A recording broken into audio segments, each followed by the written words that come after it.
Satu était un loser inutile qui n'avait aucun avenir jusqu'à ce qu'il séduise la prof la plus canon de l'école. Maintenant, elle le fait rester après les cours pour des leçons spéciales chaque jour, mais ils doivent cacher leur relation. Tout commence quand Satu veut aller pisser et se retrouve dans la même cabine qu'une prof bien gâtée par la nature nommée Kana. Kana explique alors qu'elle est venue ici car les toilettes des femmes sont en cours de nettoyage.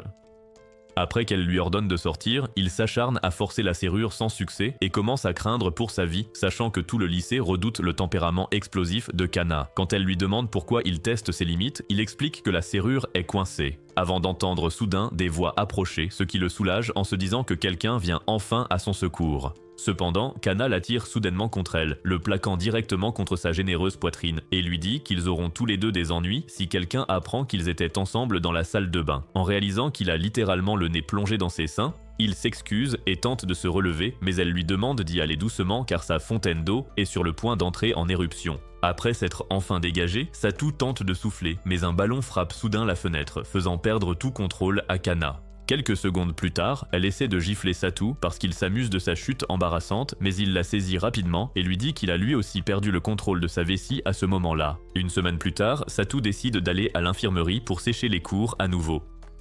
Une fois sur place, il est surpris de revoir Kana, et lorsqu'elle lui demande s'il ne se sent pas bien lui aussi, il prétend s'être simplement foulé la cheville et avoir besoin de se reposer. Kana dit alors qu'elle a soudainement de la fièvre et qu'elle n'arrête pas de transpirer. Mais alors qu'elle essaie d'expliquer, Satu est hypnotisée par la sueur qui glisse sur ses globes dorés. À ce moment-là, elle lui demande de l'aider à trouver des médicaments. Alors il vérifie rapidement l'armoire et prend peur en ne voyant que ses comprimés spéciaux qui se prennent par la porte de derrière. Il essaie d'abord de le rendre, mais elle lui dit qu'ils n'ont pas le choix et se penche pour qu'il puisse l'administrer. Après avoir maîtrisé son Excalibur et mis un bandeau sur les yeux, Satu ouvre les portes sacrées, mais s'approche accidentellement trop près du royaume des ténèbres. Elle lui indique alors où trouver le bon endroit et le supplie de faire vite. Au moment où il lui donne le cachet, une autre prof nommée Mayu arrive, alors Kana cache Satu sous les draps. Kana explique alors son état à Mayu, pendant que Satu lutte contre ses pulsions juste en dessous. Une fois Mayu parti, Kana montre un côté doux que Satu ne connaissait pas et le remercie pour son aide. Le lendemain, Satu a aussi de la fièvre et après être venu s'excuser, Kana s'énerve en apprenant qu'il a menti pour sécher les cours et lui met un gros suppositoire. Quelques jours plus tard, Satu se retrouve encore coincé avec la prof sexy dans une laverie automatique. Cette fois, Kana prétend avoir été trempé en rentrant de l'école et avoir eu besoin de se sécher. Après avoir examiné la situation de plus près et réalisé que son esprit mal tourné ne tiendrait pas face au canon scénaristique de Kana, Satu propose d'utiliser le sèche-linge, mais Kana s'énerve et lui demande s'il veut juste voir ses atouts. Il lui offre aussitôt sa chemise pour prouver ses bonnes intentions, mais même après qu'elle l'ait mise, il réalise que son corps de rêve est parfait dans tout ce qu'elle porte. Alors qu'il tente de maîtriser ses pensées, le tonnerre s'intensifie et il aperçoit soudain Kana recroquevillée de peur, alors il lui demande si elle en est effrayée. Elle essaie de nier, mais après un autre coup de tonnerre, elle saisit la main de Satu pour se rassurer, sans réaliser que sa poitrine se frotte contre lui. Pour ne rien arranger, l'orage provoque une coupure de courant. Ils décident tous les deux de chercher le disjoncteur. Après l'avoir trouvé en hauteur au fond, Kana grimpe sur l'épaule de Satu pour l'atteindre. Mais en vérifiant si elle est proche, Satu en prend plein la vue et manque de la faire tomber. Elle est aussi surprise par le tonnerre et percute une étagère avant qu'un flacon de lessive visqueuse ne se répande sur elle. L'instant d'après, Satu tente de se relever en lui soutenant le dos, mais alors qu'il essaie de l'attraper, sa main glisse et saisit autre chose. Il la retire vite et tente de chasser ses pensées impures, sans réaliser qu'il est en train de masser la zone de non-retour. Quelques minutes plus tard, elle décide d'échanger sa place avec lui et ignore ses efforts pour l'éviter jusqu'à ce que le petit Johnny finisse par lâcher du lest. Plusieurs jours après, Satu est choquée de voir Kana avec sa sœur chez lui. Elle explique alors que sa mère est une vieille amie qui lui a demandé de garder Shio. Satu avoue être surpris qu'elle puisse s'occuper d'une petite fille comme Shio, car tout le monde à l'école pense qu'elle est un démon réincarné. Après avoir affirmé qu'elle est douée avec les petits humains, elle porte Shio pour le prouver.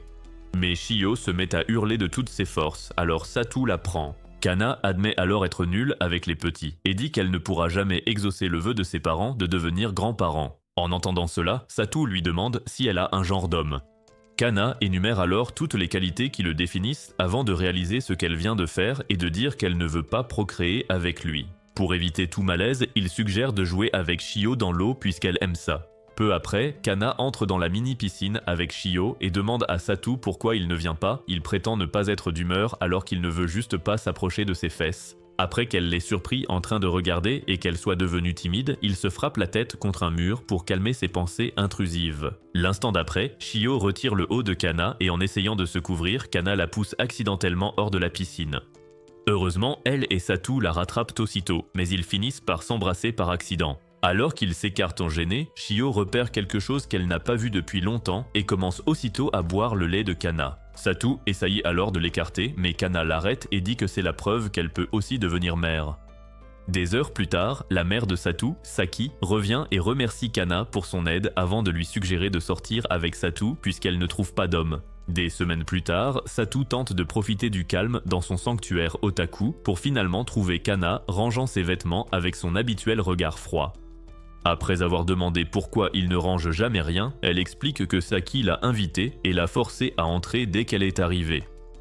À ce moment-là, Saki arrive avec Shio, alors Kana essaye de lui dire ses 4 vérités. Mais Saki calme facilement sa colère et dit qu'ils doivent fêter ça car elle a enfin trouvé un nouvel appartement. Cependant, après son tout premier verre, le cerveau de Kana court-circuite, alors Saki dit à Satu qu'elle ne tient pas l'alcool. Après que Kana lui a montré un album photo, Saki décide de le feuilleter et montre à Satu une photo de l'époque où elles étaient camarades. Après avoir regardé de près la photo d'école de Kana, Satu essaie de se rappeler où il l'a déjà vue. Mais Kana montre alors la photo d'un petit garçon et dit qu'il est la raison pour laquelle elle est devenue enseignante. Un jour, il y a longtemps, elle venait d'être diplômée et était convaincue qu'elle ne réussirait jamais car elle n'avait aucune aisance sociale. Alors qu'elle passait sur un pont, résignée, un garçon à l'intelligence d'un caillou a sauté dans la rivière, alors elle a plongé pour le sauver. Plus tard, elle l'a nettoyé chez elle et après l'avoir remercié, il a expliqué qu'il faisait tout son possible pour devenir plus mature. En entendant cela, elle a souhaité qu'il réussisse pour qu'elle puisse tester ses capacités de communication sur lui. Mais il a dit qu'elle s'en sortait déjà très bien, puisqu'ils discutaient ensemble depuis tout ce temps. Il a ajouté qu'elle devait oser franchir une étape audacieuse si elle voulait vraiment réaliser ses rêves. Alors qu'elle continue de s'extasier sur lui, Saki regarde l'album et dit à Kana que son héros est en fait Satu.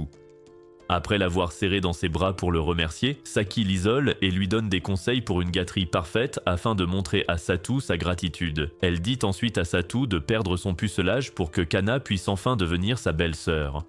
Dès qu'elle part avec Shio, Kana enlace à nouveau Satu et dit qu'elle attendait une occasion de le remercier. Il lui dit de ne pas s'en faire, mais elle attrape ses mangas d'otaku pour voir quel genre de trucs bizarres il aime. L'instant d'après, elle laisse tomber la bande dessinée et dit que son minou ne peut pas supporter de telles positions démoniaques, avant de monter sur le lit et de lui proposer de jouer avec ses seins à la place. Une fois de plus, Satu refuse et essaie de lui expliquer, mais elle pose alors ses seins sur son entrejambe et continue d'insister jusqu'à ce qu'il entende Shio arriver. Dans une tentative désespérée de protéger les yeux de Shio, Satu décide de donner de l'eau à Kana de bouche à bouche. Mais au dernier moment, il hésite car s'amuser avec son professeur pourrait ruiner sa réputation à l'école. Après que Kana l'a soudainement embrassé langoureusement et lui a dit de l'appeler grande sœur en dehors de l'école. Le lendemain à l'école, Satu oublie bêtement ses instructions et appelle sa grande sœur devant tout le monde. Elle perd alors son sang-froid, l'insulte, puis va se cacher dans un coin pour exprimer ses véritables émotions. Plusieurs semaines après, Satu est ravi de rejoindre sa mère sur une plage tropicale pour le mariage d'une amie. Mais comme d'habitude, il y voit aussi Kana et demande immédiatement à Saki pourquoi elle est là. Après avoir rappelé à Satu que son père ne pouvait pas venir, Saki lui dit de s'enthousiasmer car il peut enfin conclure avec Kana. Lorsqu'elle prétend aussi que Kana a des sentiments pour lui, la tête de Satu manque d'exploser, mais il refuse toujours d'y croire, alors Saki s'en va avec Shio et lui dit de passer plus de temps avec Kana. Peu après, Kana l'emmène dans un coin tranquille sur la plage, et pendant qu'elle s'installe, il s'évade dans ses pensées et se convainc qu'elle n'a pas vraiment de sentiments pour lui. À ce moment-là, elle lui demande de lui mettre de la crème solaire et retire nonchalamment son pareo tout en bavardant sur le beau temps qu'il fait. Tout en lui étalant la crème dans le dos, Satu se déconnecte à nouveau de la réalité et continue de se remémorer toutes les fois où il a entrevu les vrais sentiments de Kana avant qu'elle n'avoue accidentellement être amoureuse de lui. Elle panique immédiatement et essaie de lui faire face, mais il se retrouve avec les mains pleines de ses seins. Après lui avoir dit de faire comme s'il n'avait rien entendu, elle saute à l'eau pour cacher son embarras et commence aussitôt à appeler à l'aide car sa jambe a soudainement eu une crampe. Soudain, elle sent une morsure et lui en parle avant qu'il n'aperçoive un panneau mettant en garde contre les serpents de mer.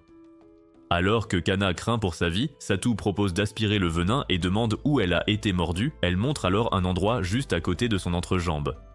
Bien qu'un peu effrayée, Satu la repousse et promet d'être doux avant de procéder à l'extraction du venin jusqu'à ce qu'elle perde connaissance et s'évanouisse.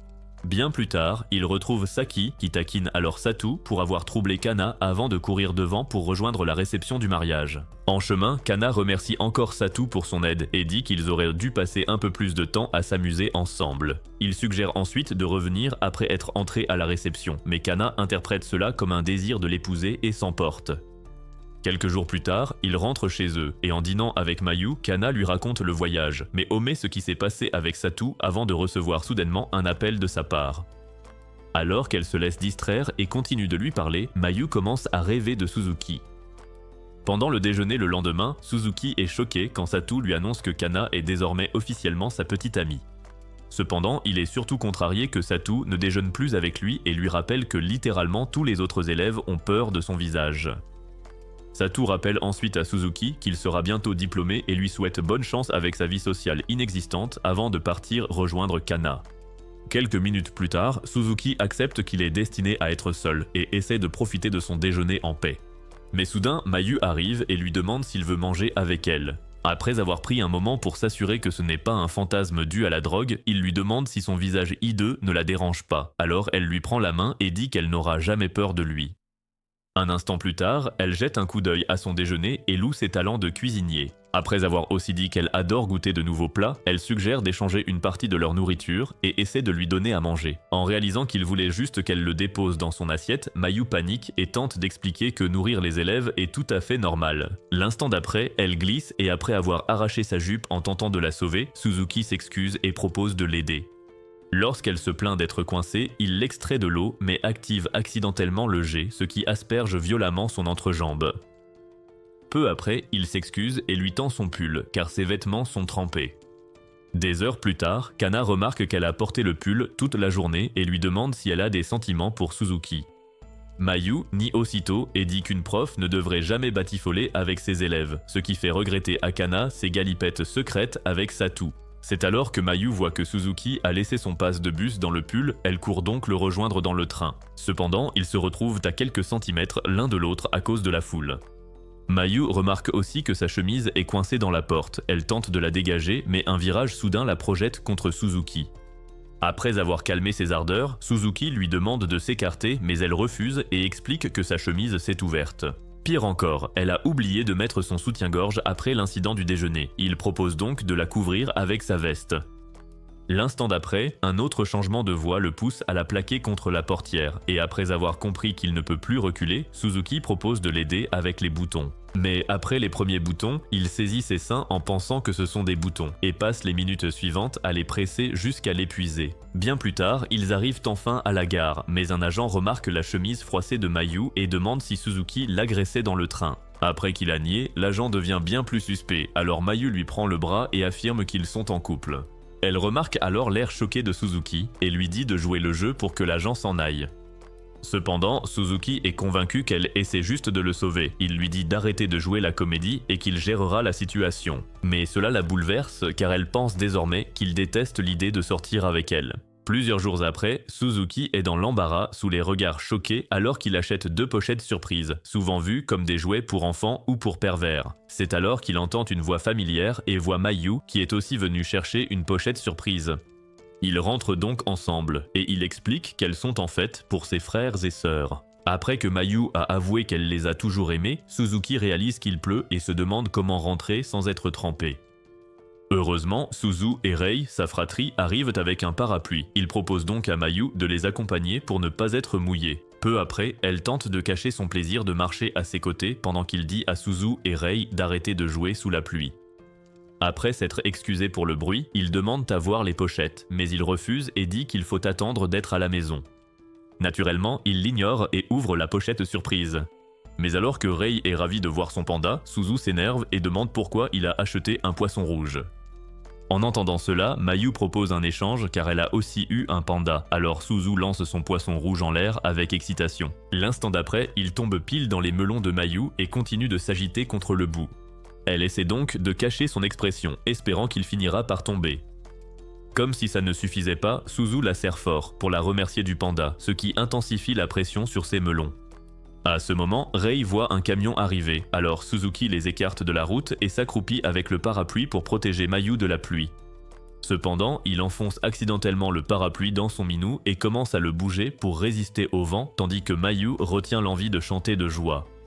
Une fois le camion passé, Suzuki essaie de voir si elle va bien, mais elle lui dit de ne pas s'inquiéter et s'enfuit en courant pour qu'il ne remarque rien. Des heures plus tard, sa sœur Saya fait irruption alors qu'elle prend un bain et lui demande pourquoi elle achète encore des pochettes surprises à son âge. Mais Mayu insiste sur le fait que c'est un jouet pour adultes et commence à planifier sa prochaine séance de plaisir avec.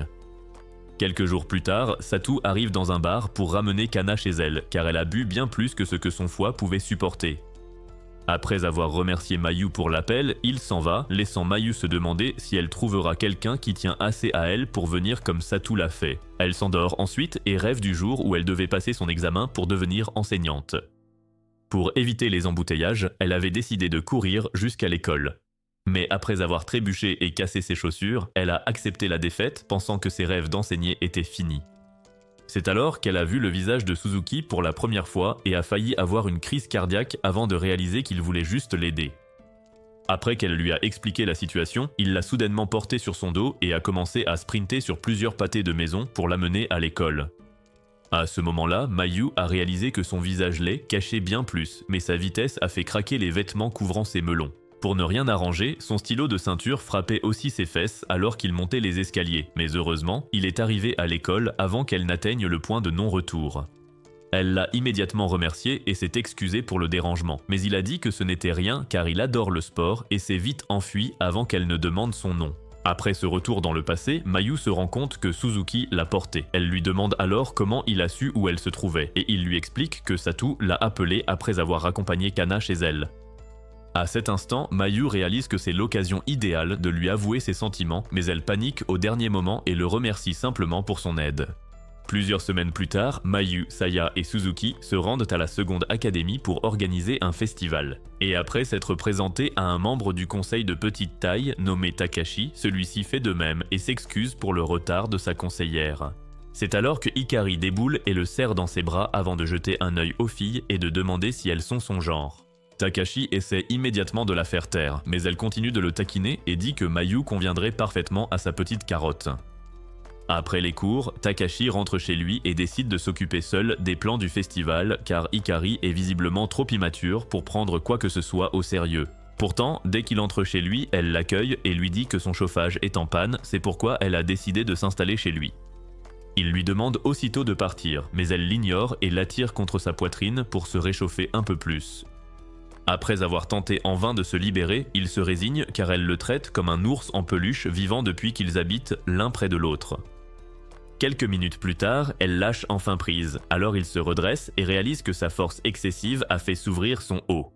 Après avoir maîtrisé ses pulsions, il tente de le remettre mais elle l'attrape à nouveau. Cette fois, il se retrouve la bouche contre ses seins et après avoir lutté, ses pensées intrusives prennent le dessus, le poussant à continuer jusqu'à ce qu'elle s'éveille et le surprenne. Il tente de s'excuser mais elle lui caresse la tête et fait comme si tout allait bien avant de dire qu'elle doit aller cuisiner chez elle. Une fois partie, Takashi est soulagé et remercie le ciel qu'elle l'ait en fait bien pris. Pendant ce temps, Hikari panique devant la porte et décide d'agir pour leur relation, car il pourrait bien la brusquer si elle continue de le traiter comme le petit garçon d'autrefois. Le lendemain, ils se retrouvent au magasin et après avoir regardé les jouets qu'ils aimaient tant, Takashi avoue être surpris qu'elle soit si attentionnée. Cependant, Hikari lui dit enfin que le but de cette visite était qu'il l'aide à faire des achats d'adultes. Sentant ses mauvaises intentions, Takashi tente de partir, mais elle le retient et fonce vers la boutique de lingerie avant de lui demander de lui choisir un ensemble. Quand il demande pourquoi, elle lui rappelle que sa poitrine a grossi et court dans la cabine pour qu'il lui choisisse un modèle. Takashi regarde autour de lui et voit que les autres femmes s'inquiètent de voir un pervers les observer, alors il prend le premier ensemble venu et le tend à Hikari. Elle est surprise par ce choix rapide, mais en regardant l'ensemble, le choc devient de la peur, car elle est convaincue que Takashi est un détraqué sans aucune morale. Pourtant, au lieu de sortir pour s'expliquer avec lui, elle décide de voir jusqu'où il peut aller et enfile l'ensemble sexy. L'instant d'après, elle est gênée par l'effet que ça produit et songe à se rhabiller. Mais Takashi lui demande alors si elle a fini. Dès qu'elle répond oui, il lui attrape le bras et s'enfuit les yeux fermés pour éviter de regarder les autres filles. Hikari tente alors d'expliquer qu'elle est très dévêtue, mais il refuse d'écouter, pensant qu'elle essaie encore de le taquiner. Sur l'escalator, peu après, il s'arrête enfin pour lui parler du festival, mais en se retournant, il voit sa poitrine s'agiter et reste pétrifié. Elle lui demande alors de remonter la fermeture car elle doit la maintenir en bas dans son dos.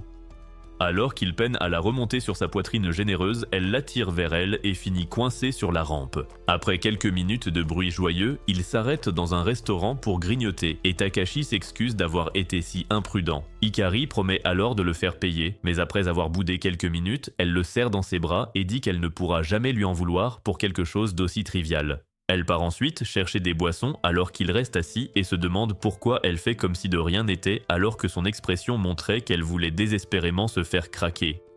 L'instant d'après, elle revient avec un mélange de boissons bizarres et commence à le forcer à boire, alors il décide d'accepter que son épisode flippant n'était qu'une chose ponctuelle. Des jours plus tard, leur école part en randonnée, mais alors que tout le monde suit le sentier avec enthousiasme, Takashi essaie de se cacher d'Hikari car il n'arrive pas à s'enlever ses melons de la tête.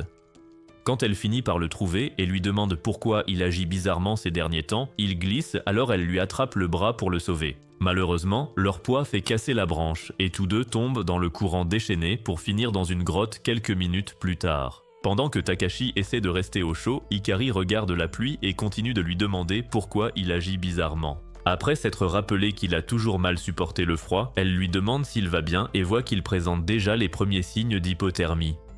Cependant, n'ayant aucun autre moyen de le réchauffer, elle décide de faire l'impensable et se met à nu avant de lui dire de la serrer dans ses bras. Sans hésiter, Takashi place sa tête entre ses coussins de poitrine chauds, mais même après s'être un peu réchauffé, il a le vertige et lui demande de l'eau. Elle essaie immédiatement de prendre une bouteille, mais il voit alors une goutte couler sur l'un de ses melons et commence à la boire sans même s'en rendre compte. Pour tenter de l'arrêter, elle essaie de verser du thé, mais il se renverse sur ses attributs et il commence immédiatement à boire directement à la source. Quand il atteint la fontaine, elle essaie de l'arrêter, mais sa soif prend le dessus sur elle. Un peu plus tard, elle le nettoie et lui frotte la tête pendant qu'il se repose sur ses cuisses. À ce moment-là, Takashi réalise qu'il a surréagi car elle n'a jamais voulu que prendre soin de lui. Après s'être remémoré toutes les autres fois où elle l'a soignée, il la remercie et avoue être amoureux d'elle avant de s'endormir. Hikari essaie alors frénétiquement de le réveiller pour qu'il puisse le redire. La semaine suivante, le festival commence enfin, et comme d'habitude, Suzuki se retrouve dans une situation délicate car Mayu a décidé de l'inviter pour qu'ils restent ensemble. Quand elle s'excuse d'en avoir parlé au dernier moment, il fait comme si ce n'était pas un problème et demande pourquoi elle est habillée comme une élève. Elle dit ensuite que les autres élèves auraient trouvé ça bizarre de voir un professeur se promener et demande si la tenue est moche. Après qu'il l'a complimenté, il croise Hikari, qui taquine alors Mayu et lui demande pourquoi elle est si obsédée par son bâton de viande. Mayu panique immédiatement car il aurait pu entendre, mais Hikari change vite de sujet pour un jeu de gendarme et voleur qu'elle a organisé pour les élèves. Après lui avoir mis les menottes, elle les pousse tous les deux dans une salle de classe vide et dit à Suzuki où trouver la clé avant de suggérer qu'ils profitent de l'occasion pour faire ce qu'ils ont toujours voulu faire. Dès qu'elle part, Suzuki essaie de trouver la clé, et quand Mayu demande s'il a entendu ce que Hikari a dit plus tôt, il nie tout en perdant la tête car il a tout entendu et ne peut s'empêcher de penser au fait qu'elle a des sentiments pour lui. Après avoir enfin saisi la clé, il se tourne vers elle et panique, faisant tomber la clé dans son chemisier, ce qui fait sauter son soutien-gorge. L'instant d'après, sa poitrine jaillit, alors il tente vite de retrouver la clé, mais elle lui dit de ne pas s'en donner la peine car elle est sur ses fesses. Quand Takashi surgit à la porte, elle dit que la seule option est qu'il l'attrape et lui fait fermer les yeux pour qu'elle puisse le guider. Cependant, bien qu'il entende clairement ses instructions, Suzuki lui attrape d'abord les seins, alors elle redirige ses mains massives vers ses fesses. Après avoir enfin saisi les clés et lui avoir donné un avant-goût du paradis au passage, il s'excuse de toujours causer des ennuis, mais elle se rappelle qu'il l'aide toujours et dit qu'elle ne lui en voudra jamais. En entendant cela, il lui rappelle tous leurs accidents bizarres pour s'assurer qu'elle sait pourquoi il s'excuse et elle insiste sur le fait que ce n'est pas un problème avant de lui avouer ses sentiments. Alors qu'il reste figé sous le choc, elle est gênée et s'enfuit, il tente donc de l'arrêter et voit nos deux couples préférés se faire des câlins dans le couloir. Le lendemain soir, Takashi et Saya sont choqués de trouver Hikari coincé dans le plancher d'un vieux bâtiment scolaire. Quelques minutes plus tôt, un professeur leur avait demandé de patrouiller dans la zone car beaucoup d'élèves s'amusaient encore avec les activités du festival. Alors que Takashi était ravi d'accepter la tâche, Saya était un peu inquiète car il se faisait tard, mais elle a décidé de lui faire confiance et a loué sa maturité. Entendre cela l'a enthousiasmé, et pendant qu'ils discutaient, Hikari est devenue jalouse car Takashi n'avait jamais été aussi excité de lui parler. Par dépit, elle a décidé de courir dans le bâtiment pour lui faire peur, mais quelques secondes plus tard, elle est passée à travers le plancher et s'est retrouvée coincée. Après s'être assurée qu'elle va bien, Takashi et Saya lui demandent pourquoi elle est là. Elle avoue alors qu'elle voulait juste embarrasser Takashi pour qu'il arrête de faire l'homme. Malgré cela, Takashi décide de laisser couler puisque personne n'est blessé, mais Saya commence à tirer sa veste et dit qu'ils doivent aller appeler quelqu'un. Alors qu'ils s'en vont, Hikari redevient jalouse et lui attrape les pieds pour l'arrêter avant de réaliser qu'elle vient de le faire tomber lui aussi à travers le plancher. Heureusement, il survit à la chute sans blessure, mais en levant les yeux, il en prend plein la vue et demande pourquoi ses vêtements ne sont pas tombés aussi. Quand il lui dit de sauter, elle explique que sa robe est coincée dans les planches et tente de se libérer, mais l'air froid pousse sa vessie à bout. À ce moment-là, Takashi décide de l'aider en poussant ses jambes, mais elle lui dit d'arrêter car elle ne pourra plus se retenir. Malheureusement, il l'entend à peine à travers les planches et continue jusqu'à ce qu'elle commence à s'agiter et explique bruyamment la situation. Heureusement, il finit par l'entendre et attrape vite un seau, mais elle le supplie d'écarter ses cache-tétons pour qu'il ne soit pas trempé. Alors qu'elle se soulage enfin dans le seau, Saya revient avec Suzuki et ils cherchent tous deux l'origine de la cascade tandis que Hikari les distrait en priant pour finir avant qu'ils ne comprennent. Bien plus tard, Suzuki répare le plancher et discute de ce qui s'est passé avec Takashi, alors que Hikari, gênée, décide de faire en sorte que Takashi se pisse dessus pour qu'il soit quitte. Alors qu'elle tente de l'attraper, il sort avec Saya et Suzuki, brisant son cœur déjà fragile en 1000 morceaux. Peu après, un psychopathe en costume d'ours commence à attaquer les couples d'étudiants dans les couloirs. À ce moment-là, Takashi vient de retrouver Mayu pour voir la fin du festival, mais Saya arrive pour leur parler de l'ours. Mayu s'inquiète d'abord pour les étudiants, mais Saya explique que tous les couples attaqués semblent passer un excellent moment ensemble grâce à cela. Résultat, tous les solitaires au cœur brisé poursuivent l'ours sur le campus, car ils croient que c'est le secret pour trouver le grand amour. Saya tente d'en dire plus, mais après avoir vu l'ours s'enfuir, elle réalise que Mayu est aussi partie à sa poursuite, alors elle tente de la retrouver. Takashi, lui, s'inquiète, car il a une petite idée de qui se cache à l'intérieur de ce costume d'ours.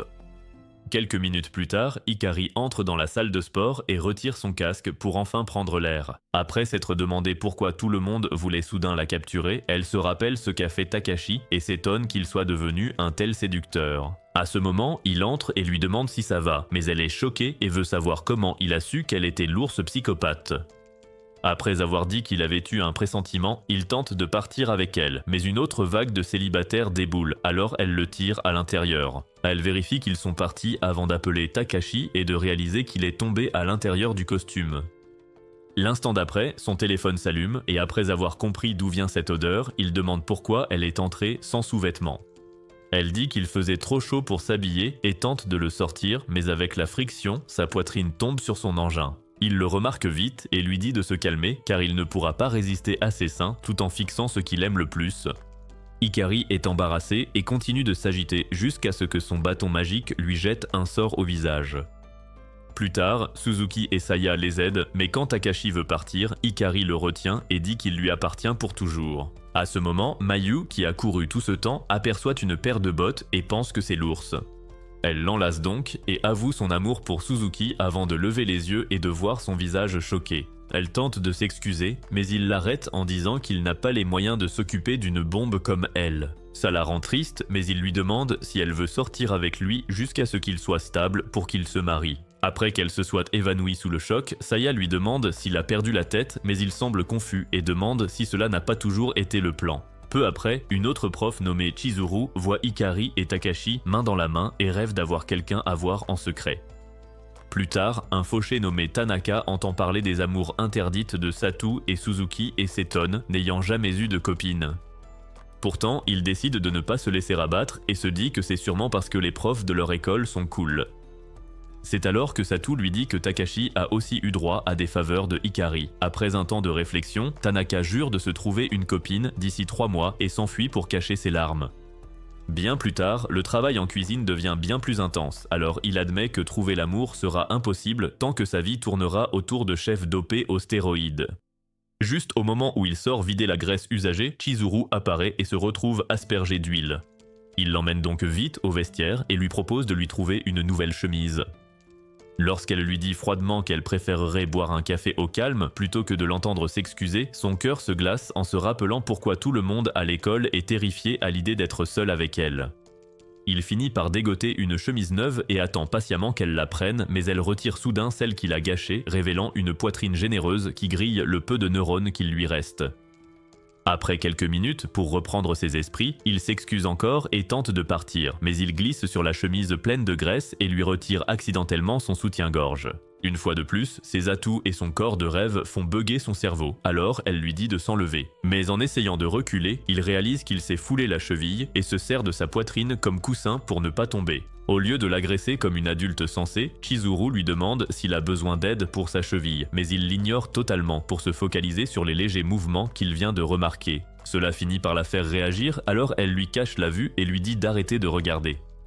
L'instant d'après, le cerveau de Tanaka implose et après qu'elle a enfin mis la nouvelle chemise, il s'excuse à nouveau. Elle essaie ensuite de soigner sa cheville, mais il s'affole et propose de lui trouver aussi un nouveau pantalon avant de s'enfuir. Le lendemain, à l'école, Chizuru demande de l'aide à Hikari car elle en a enfin marre d'être la prof la plus crainte et la plus évitée. Hikari lui dit alors que son problème majeur est son manque d'expression. Pendant que Chizuru se regarde dans le miroir pour corriger son air sévère, Hikari lui explique qu'elle doit trouver quelqu'un de très expressif pour apprendre. À ce moment-là, Chizuru se rappelle comment Tanaka a exprimé ses désirs bizarres hier et décide de s'en servir comme cobaye. Le week-end venu, il est choqué de la trouver déguisée en Mère Noël dans son salon avec une caméra pointée droit sur son visage. Quand il demande pourquoi, elle explique sa mission pour améliorer sa vie sociale et dit qu'il est le seul dont elle peut apprendre. Mais il répond qu'il veut d'abord en apprendre plus sur elle. Elle branche alors la caméra sur son écran et lui montre des vidéos d'elle plus jeune, montrant comment elle écrivait son nom sur tout ce qui lui appartenait. Après quelques autres clips, il voit une photo de Noël solitaire de l'an passé et s'inquiète. Elle avoue alors que la vie est un peu triste depuis qu'elle a quitté ses parents. Quand elle dit soudain que ce Noël est bien plus agréable, son esprit de puceau imagine tout de suite qu'elle a des sentiments pour lui. Mais il se remet vite de ses délires et propose de l'aider pour une autre vidéo. À ce moment, il voit son minou à l'écran et panique, faisant basculer la table. Alors que la bouteille de champagne tombe, Chizuru plonge pour sauver le gâteau et finit assise sur sa tête. L'instant d'après, une bouteille saute juste sous son point sensible et provoque une expression qu'elle n'avait jamais eue. Tanaka repère son nom sur sa couverture de scénario et demande si elle écrit aussi, mais elle lui cache le visage et dit qu'il ne peut pas encore savoir.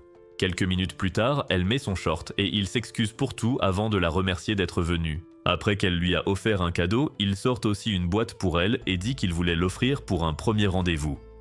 Elle ouvre la boîte et voit un gros ours, alors elle écrit son nom tout de suite et le remercie avec un sourire avant de partir. Alors qu'il est choqué de voir que son cadeau est le scénario qu'elle vient d'enlever, elle réalise qu'elle s'est trompée de cadeau.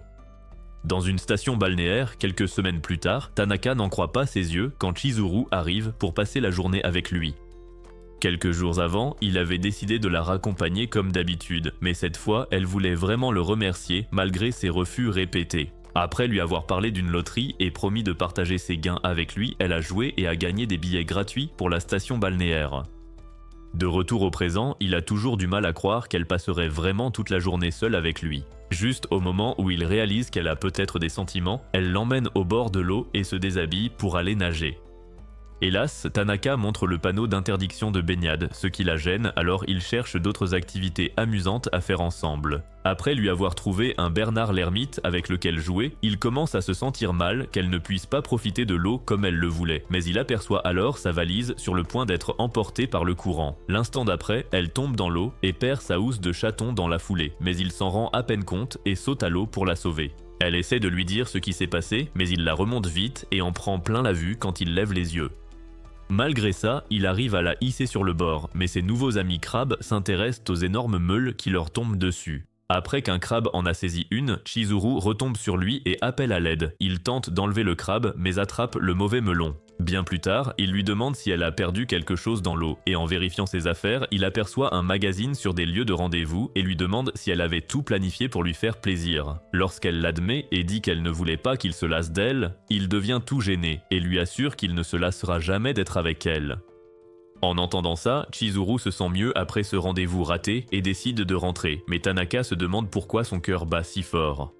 Après quelques jours de rendez-vous, son cœur s'emballe dès qu'il voit son visage, alors il décide de ne plus y penser et de se laisser porter. Lors de la dernière nuit du voyage, elle l'emmène sur un sentier de montagne et dit qu'ils doivent atteindre un point culminant pour regarder les étoiles.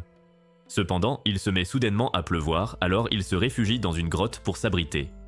Alors qu'ils sont assis là, Tanaka remarque qu'elle est contrariée. Il lui dit donc de ne pas s'en faire avant d'avoir soudainement froid. Dès qu'il s'en plaint, elle plaque ses melons contre sa poitrine pour le réchauffer, mais le poids excessif le fait glisser.